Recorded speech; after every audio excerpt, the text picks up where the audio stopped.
ng PGRBII. Protect Guardians, matuwid, magalang, mapagkakatiwalaan, may prinsipyo at danggal para sa Diyos, pamilya, hanap buhay at kapatiran. May paninindigan, may tibay sa laban, panig sa tama, kapatirang solid. Para sa Diyos, pamilya, bayan, sa serbisyo walang iwanan. Protect Guardians, kapatirang matuwid, tinig ng masa, sa laban ay buo, dangal ang bandera, diway nag-aalab.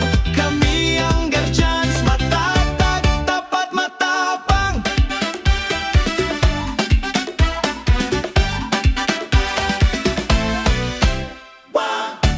Pagkakaisay, sigaw, lakas ng bansa,